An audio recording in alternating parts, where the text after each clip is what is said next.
Wajah-wajah orang-orang mukmin pada hari itu berseri-seri. Kepada Robnya mereka melihat. Al-Quran Surah Al-Qiyamah ayat 22 hingga 23.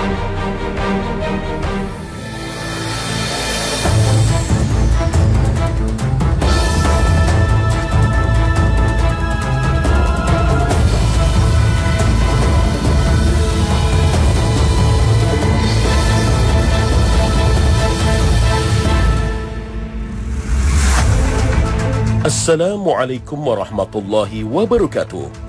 Pagi ini Khazanah kembali menyajikan kepada Anda embun-embun ilmu yang terpendam dalam luasnya Khazanah Islam. Pemirsa Khazanah, orang-orang mukmin telah mendapatkan janji Allah Subhanahu wa Ta'ala. Mereka memasuki surga yang penuh dengan kenikmatan, makanan yang lezat, minuman yang segar, pakaian yang indah dan halus, dan diberi kerajaan yang megah penuh dengan berbagai perhiasan yang elok. Wajah mereka berseri-seri dan merasa puas atas usaha yang dia lakukan selama di dunia. Sesungguhnya orang-orang yang bertakwa mendapat kemenangan, yaitu kebun-kebun dan buah anggur, dan gadis-gadis remaja yang sebaya, dan gelas-gelas yang penuh berisi minuman. Al-Quran Surah 78 ayat 31 hingga 34.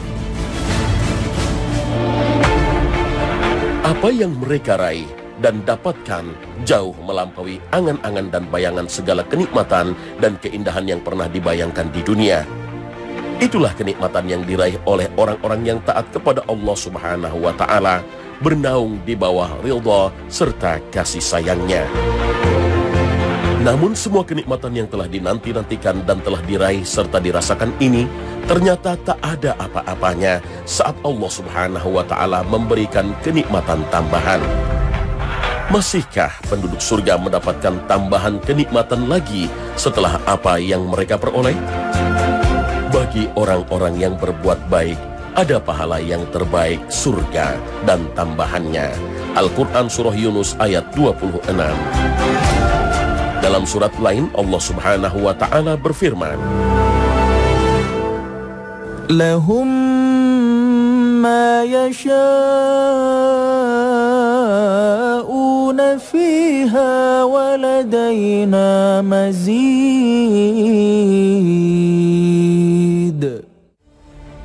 Mereka di dalamnya surga memperoleh apa yang mereka kehendaki, dan pada sisi kami adalah tambahannya. Al-Quran Surah Qaf ayat 35. Kenikmatan tambahan seperti apa? Kenikmatan yang dijanjikan ini adalah melihat Allah Subhanahu wa Ta'ala. Inilah yang dikabarkan Nabi SAW dalam sabdanya. Apabila penghuni surga telah masuk surga, Allah Tabaraka wa Ta'ala berfirman, apakah kalian menginginkan sesuatu yang dapat aku tambahkan? Mereka menjawab, bukankah engkau telah menjadikan wajah-wajah kami putih berseri? Bukankah engkau telah memasukkan kami ke dalam surga dan menyelamatkan kami dari neraka? Nabi bersabda, maka disingkapkanlah tabir penutup, sehingga tidaklah mereka dianugerahi sesuatu yang lebih mereka senangi dibandingkan anugerah melihat Rabb mereka, Allah Azza wa Jalla. Inilah kenikmatan tertinggi para penghuni surga. Semua sarana kenikmatan, istana-istana, makanan, minuman lezat, cuaca, segala keindahan yang tersedia di surga seakan tak berarti saat Allah Subhanahu wa Ta'ala memberikan anugerah dan kenikmatan tambahan berupa melihat wajah Allah Subhanahu wa Ta'ala. Lalu kapan Allah membuka tabir dirinya hingga dapat dilihat dan dinikmati oleh para penghuni surga? Dari keterangan hadis Nabi SAW ini, kita bisa memahami bahwa Allah Subhanahu wa Ta'ala membuka tabir wajahnya hingga bisa dilihat oleh para penghuni surga saat seluruh penghuni surga telah memasuki surga. Artinya, termasuk orang-orang mukmin yang memiliki dosa dan dimasukkan neraka terlebih dahulu. Karena orang-orang mukmin yang bermaksiat dimasukkan ke dalam neraka. Setelah merasakan azab Allah di neraka, mereka akan diangkat oleh Allah Subhanahu wa Ta'ala dan dimasukkan ke surga. Mereka itulah yang disebut Nabi SAW dengan Jahannamiyun, atau para mantan penghuni neraka Jahannam. Inilah yang diinformasikan Nabi SAW dalam sabdanya. Akan keluar dari neraka suatu kaum setelah mereka dibakar dalam neraka. Kemudian mereka akan masuk ke dalam surga. Penduduk surga menamakan mereka dengan Jahannamiyun. Hadis riwayat Bukhari. Mereka diselamatkan Allah Subhanahu wa Ta'ala, diantaranya karena syafaat dari Nabi SAW. Inilah janji Allah Subhanahu wa Ta'ala terhadap orang beriman, bahwa sekecil apapun keimanan seseorang, Allah Subhanahu wa Ta'ala pasti akan membalas keimanan itu. Akan keluar dari neraka orang yang di dalam hatinya masih ada seberat zarrah dari iman. Hadis riwayat At-Tirmizi. Selain karena syafaat Nabi SAW, orang-orang mukmin pelaku maksiat juga akan diselamatkan dari neraka karena syafaat dari seorang teman. Rasul SAW bersabda, "Demi Allah yang jiwaku ada di tangannya, tidak ada seorang pun di antara kamu yang lebih bersemangat di dalam menyerukan permohonannya kepada Allah untuk mencari cahaya kebenaran dibandingkan dengan kaum mukminin ketika memohonkan permohonannya kepada Allah pada hari kiamat untuk menolong saudara-saudaranya sesama kaum mukminin yang berada di dalam neraka." Mereka berkata, "Wahai Rabb kami, mereka dahulu berpuasa, sholat, dan berhaji bersama-sama kami."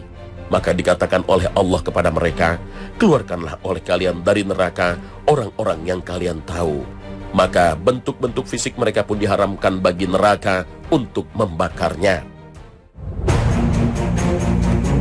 Pada waktu itu Abu Sa'id Al-Khudri mengatakan, "Apabila kalian tidak mempercayai hadis ini, maka jika kalian suka, bacalah firman Allah yang artinya, sungguh Allah tidak akan menzalimi seseorang walaupun sebesar zarrah.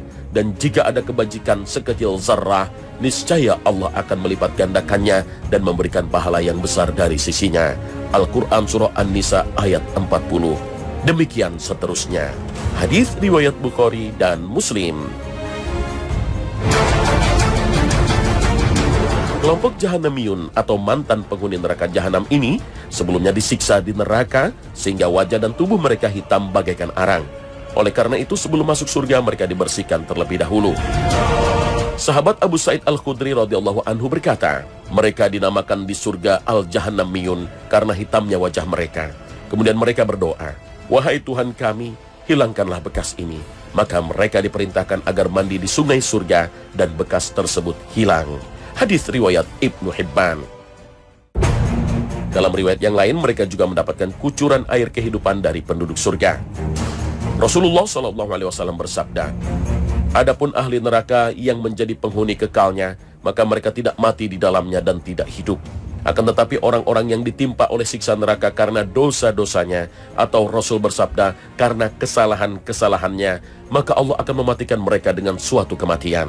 Sehingga apabila mereka telah menjadi arang, Nabi diizinkan untuk memberikan syafaat kepada mereka. Lalu mereka didatangkan berkelompok-kelompok secara terpisah-pisah. Lalu dimasukkan ke sungai-sungai di surga. Selanjutnya dikatakan oleh Allah, "Wahai penghuni surga, kucurkanlah air kehidupan kepada mereka." Maka tumbuhlah mereka, laksana tumbuhnya benih-benih tetumbuhan di larutan lumpur yang dihempaskan arus air. Seseorang di antara sahabat berkata, seakan-akan Rasulullah SAW berada di padang gembalaan di suatu perkampungan. Hadis riwayat Muslim dan Ibnu Majah.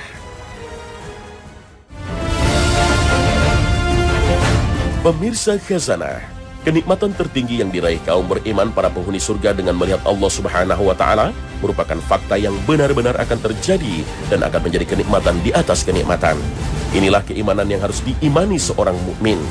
Apakah melihat Allah di surga ini berarti melihat dengan mata telanjang? Allah Subhanahu wa Ta'ala berfirman, "Wajah-wajah orang-orang mukmin pada hari itu berseri-seri, kepada Rabb-nya mereka melihat." Al-Quran Surah Al-Qiyamah ayat 22 hingga 23. Imam Ibnu Abi Al-Iz menjelaskan, ayat ini termasuk salah satu dalil yang paling nyata dan secara tegas menunjukkan pandangan mata. Allah memaksudkannya sebagai pandangan mata yang ada di wajah manusia, memandang Allah Azza wa Jalla. Inilah yang ditegaskan Imam Ibnu Katsir bahwa mereka, para penduduk surga, melihat Allah dengan mata kepala mereka sendiri. Nabi SAW mengabarkannya dalam riwayat yang sahih. Sesungguhnya kalian akan melihat Rabb kalian dengan mata telanjang. Hadis riwayat Bukhari.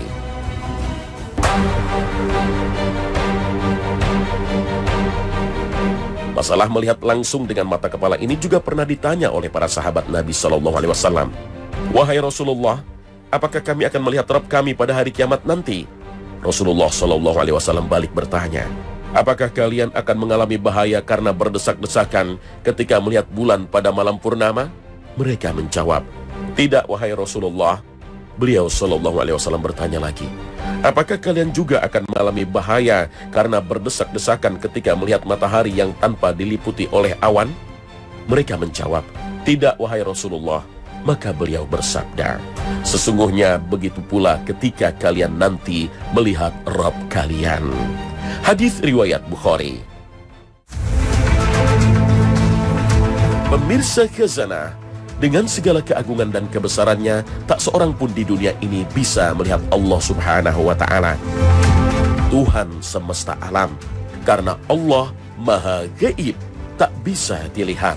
Allah berfirman, Dia tidak dapat dicapai oleh penglihatan mata, sedang Dia dapat melihat segala penglihatan. Al-Quran Surah Al-An'am ayat 103. Karena itu semua makhluk di muka bumi tidak akan mampu bertahan oleh penampakan Allah. Bahkan makhluk yang kuat di dunia ini pun tak akan sanggup bertahan. Akan tetapi bagaimana dengan pengalaman Rasul SAW yang bertemu Allah Subhanahu wa Ta'ala saat dimi'rajkan Allah menuju langit ke-7 untuk menerima perintah sholat 5 waktu? Bukankah beliau melihat Allah Subhanahu wa Ta'ala?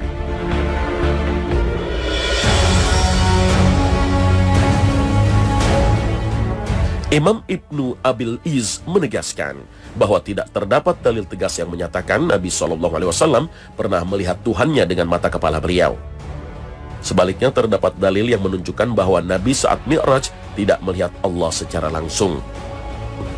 Hal ini berdasarkan hadis yang diriwayatkan Muslim dalam sahihnya dari Abu Dzar radhiyallahu anhu. Beliau bertanya kepada Nabi SAW, apakah Anda melihat Tuhan Anda? Jawab Nabi, ada cahaya. Bagaimana mungkin saya melihatnya? Dalam riwayat lain disebutkan, saya melihat cahaya. Juga diriwayatkan oleh Muslim dari Abu Musa al-Ash'ari radhiyallahu anhu bahwa Rasulullah SAW pernah berkhutbah menyampaikan 5 kalimat. Sesungguhnya Allah tidak tidur dan tidak layak Allah disifati dengan tidur. Dia yang menaik turunkan timbangan. Amalan malam hari dilaporkan kepadanya sebelum datang amalan siang, dan amalan siang hari dilaporkan kepadanya sebelum datang amalan malam. Hijabnya adalah cahaya. Andaikan Allah menyingkap cahaya itu, tentu subuhat, pancaran wajahnya akan membakar makhluknya sejauh pandangannya. Hadis riwayat Ahmad dan Muslim. Dengan demikian, Nabi SAW sendiri dalam hidupnya tidak bisa melihat Allah, karena Allah Subhanahu wa Ta'ala terhalang oleh hijab atau penghalang, dan penghalang itu adalah cahaya. Dari sini kita bisa memahami bahwa Allah Subhanahu wa Ta'ala hanya bisa dilihat di akhirat, bukan di dunia. Nabi SAW bersabda, ketahuilah bahwa tiada seorang pun yang akan bisa melihat Rabbnya sehingga ia mati. Hadis riwayat Muslim.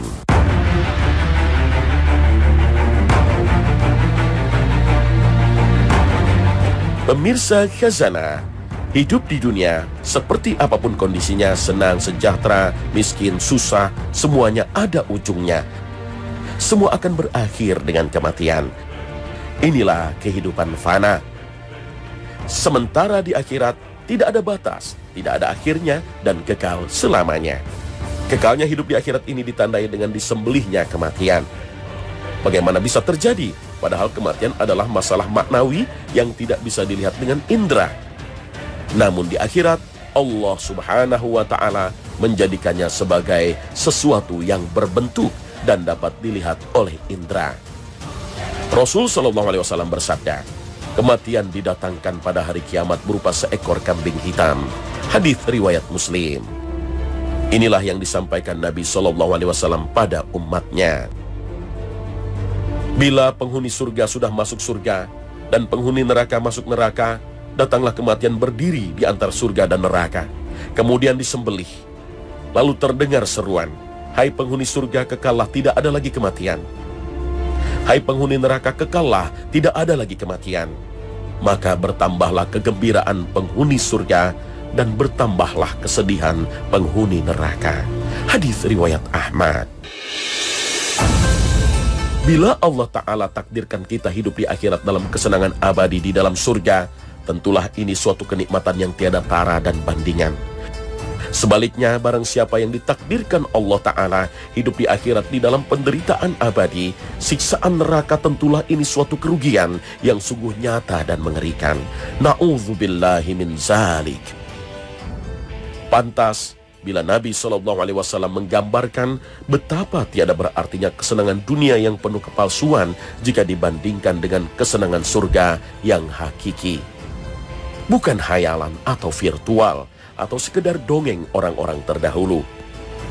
Begitu pula tiada berartinya kesulitan di dunia yang penuh tipuan jika dibandingkan dengan kesulitan dan penderitaan sejati neraka yang berkepanjangan. Tiada ujung akhir, bukan hayalan atau virtual atau sekedar dongeng orang-orang terdahulu. Nabi SAW bersabda, "Pada hari berbangkit didatangkan orang yang paling nikmat hidupnya sewaktu di dunia dari ahli neraka. Maka ia dicelupkan ke dalam neraka sejenak. Kemudian ditanya, 'Hai anak Adam, apakah kamu pernah melihat kesenangan? Apakah kamu pernah merasakan kenikmatan?' Ia menjawab, 'Tidak, demi Allah wahai Rabb.'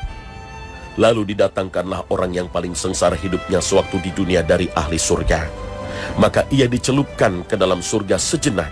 Kemudian ditanya, 'Hai anak Adam, apakah kamu pernah melihat kesengsaraan? Apakah kamu pernah merasakan penderitaan?' Ia menjawab, 'Tidak, demi Allah wahai Rabb, aku tidak pernah mengalami kesengsaraan dan tidak pula melihat penderitaan.' Hadis riwayat Muslim. Bismillahirrahmanirrahim. Pemirsa Hazanah, ternyata kenikmatan tertinggi di surga itu bukan bertemu bidadari atau bidadara atau tempat tinggal yang indah, tetapi bisa bertemu Allah Subhanahu wa Ta'ala, bisa melihat Allah. Itulah kenikmatan tertinggi. Namun ada sejumlah orang yang tidak bisa bertemu Allah, tidak bisa melihat Allah karena perbuatan-perbuatan dosa yang dilakukannya. Kalla balarona ala qulubihim ma kanu yaksibun. Sungguh perbuatan dosa dan maksiat itu akan menutupi hati, akan mengotori hati. Kalla innahum ar-rabbihim yawma idzil lamahjubun. Sungguh dengan demikian mereka tidak bisa bertemu, tidak bisa melihat Tuhan mereka. Kenapa orang itu bergelimang dengan dosa dan maksiat? Karena terlalu mencintai dunia. Bal tu'thirunal hayatad dunya. Bahkan mereka terlalu mencintai dunia. Nah, terlalu mencintai inilah yang menyebabkan orang akhirnya menghalalkan segala cara. Kita harus mencintai dunia dan menjadikan dunia sebagai bekal akhirat. Kenapa? Karena dunia itu punya 3 karakter. 1, dunia itu fana. Kita harus sadar betul selama kita di dunia, dunia itu tidak pernah abadi. Kulit tidak selamanya mulus. Pasti satu saat akan mengalami penurunan. Itulah dunia yang fana. Yang kedua, dunia itu tempat ujian. Ujian demi ujian akan kita lewati, akan kita hadapi. Pasti kami akan menguji kamu dengan berbagai macam yang membuat kamu tidak nyaman. Walanabluwannakum bisyai'im minal khauf. Dan yang ketiga, dunia itu tempat berkarya. Dunia itu tempat menanam. Nah, kalau kita sadar bahwa dunia itu sementara, dunia itu ujian, dunia itu tempat menanam, maka berusahalah untuk proporsional menghadapi dunia, sehingga dengan begitu kita bisa mengendalikan diri kita dan kita berusaha untuk selalu berada di dalam rel kebaikan atau kebenaran. Bulan Ramadan adalah sarana untuk melatih kita menekan dorongan-dorongan buruk, memunculkan dorongan-dorongan baik. Semoga dengan dorongan-dorongan baik yang kita asah, kita latih, itu melahirkan perbuatan mulia. Dan dengan demikian hati kita menjadi bersih, dan kenikmatan yang dinantikan oleh orang yang beriman bisa kita raih, yaitu bisa bertemu dan melihat Allah Subhanahu wa Ta'ala. Itulah kenikmatan tertinggi, dan semoga kita bisa meraihnya. Pemirsa Khazanah, betapa jauh lebih bermaknanya kehidupan di akhirat daripada kehidupan di dunia. Dan betapa fananya dunia ini dibandingkan kekalnya alam akhirat kelak. Coba kita renungkan, berapa lama jatah waktu hidup kita di dunia? Paling-paling hanya 60-an atau 70-an tahun. Kalau bisa lebih daripada itu tentu sudah sangat istimewa. Seorang yang mencapai usia 100 tahun sungguh sudah sangat luar biasa. Sehingga Rasulullah SAW mengisyaratkan, umur umatku antara 60 hingga 70 tahun, dan sedikit di antara mereka yang mencapai 70 tahun itu. Hadis riwayat Tirmizi. Nabi Muhammad SAW wafat pada usia 63 tahun. Demikian pula dengan kedua sahabat utamanya, Abu Bakar As-Siddiq dan Umar bin Khattab. Keduanya wafat pada usia 63. Ini semata takdir Allah Ta'ala, bukan suatu kebetulan yang tentunya mengandung rahasia dan hikmah ilahi.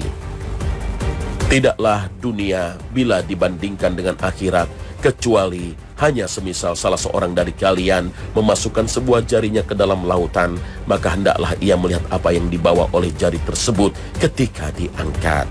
Hadis riwayat Muslim.